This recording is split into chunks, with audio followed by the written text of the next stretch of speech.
कल्पना कीजिए एक ऐसा प्राणी जिसकी सांस में जहर है, जिसका स्पर्श मृत्यु है, जिसकी आंखों में समूचा ब्रह्मांड समाया है।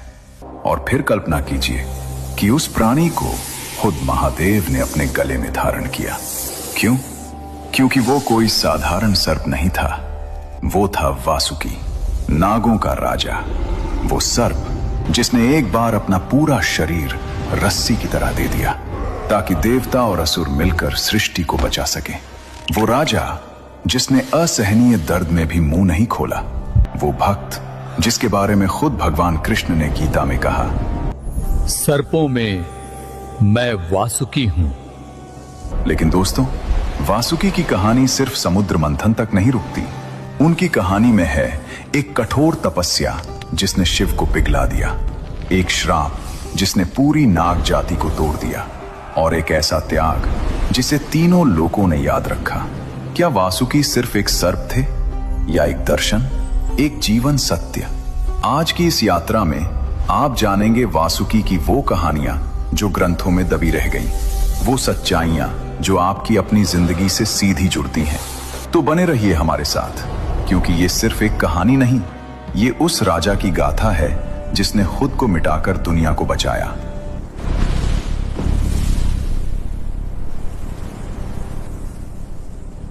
दोस्तों, सबसे पहले बात करते हैं वासुकी थे कौन। हमारे पुराणों में, खासकर महाभारत, विष्णु पुराण, शिव पुराण और भागवत पुराण में वासुकी का उल्लेख बड़े ही आदर और श्रद्धा के साथ किया गया है। वासुकी महर्षि कश्यप और उनकी पत्नी कद्रु माता के पुत्र थे। कद्रु को सर्पों की माता कहा जाता है। उनके गर्भ से हजारों नागों ने जन्म लिया। शेषनाग, वासुकी, तक्षक, करकोटक, पद्म और भी अनेक। लेकिन इन सब में वासुकी अलग थे। आपने शेषनाग का नाम जरूर सुना होगा। शेषनाग जो भगवान विष्णु की शैया हैं, जिनके फन पर पूरी पृथ्वी टिकी है। शेषनाग ज्येष्ठ थे, सबसे बड़े। लेकिन वासुकी नागराज थे, नागलोक के राजा। वो जो काम करते थे वो न शेषनाग ने किया न किसी और ने। अगर शेषनाग शक्ति और धैर्य के प्रतीक हैं, तो वासुकी त्याग और भक्ति के। शेषनाग विष्णु की सेवा में है, वासुकी शिव के गले में है। दोनों महान, लेकिन दोनों के रास्ते अलग, दोनों की कहानियां अलग। वासुकी के बारे में ग्रंथों में कहा गया है कि उनके पास एक अद्भुत नागमणि थी जो उनके मस्तक पर चमकती थी। इस मणि की रोशनी इतनी तेज थी कि अंधेरे में भी पूरा नागलोक जगमगा उठता था। उन्हें 9 फनों वाला भी कहा जाता है। हर फन एक दिशा का, एक शक्ति का प्रतीक। उनकी आंखों में एक अजीब सम्मोहन था। कोई भी उनकी आंखों में देखता तो उसे अपनी गलतियां खुद याद आ जाती थी। वो न्याय के राजा थे, ना कमजोर पर अत्याचार करते थे, ना शक्तिशाली से डरते थे। लेकिन उनकी सबसे बड़ी पहचान थी उनकी भक्ति। वासुकी नागलोक के राजा थे। नागलोक यानी पाताल लोक का वो हिस्सा जहां सर्पों का साम्राज्य था, जहां रत्न माणिक्य से भरे महल थे, जहां नाग कन्याएं नृत्य करती थीं, जहां ज्ञान की नदियां बहती थीं और जहां वासुकी न्याय और प्रेम के साथ राज करते थे। उनके दरबार में कोई भेद नहीं था, छोटा नाग हो या बड़ा, सबको समान न्याय मिलता था। यही उनकी महानता थी, यही उनका धर्म था। लेकिन दोस्तों, वासुकी की असली कहानी की शुरुआत होती है उस तपस्या से जो उन्होंने भगवान शिव के लिए की थी। बहुत पहले की बात है, जब नागलोक अभी अभी बसा था, जब वासुकी अभी युवा। वासुकी ने सुना था शिव के बारे में, उन महादेव के बारे में जो तीनों लोकों के स्वामी हैं, जो भस्म लगाते हैं, जो श्मशान में रहते हैं, जो मृत्यु से भी नहीं डरते। और वासुकी के मन में एक इच्छा जागी, मैं इन्हीं की सेवा करूंगा, इन्हीं को अपना सब कुछ दूंगा।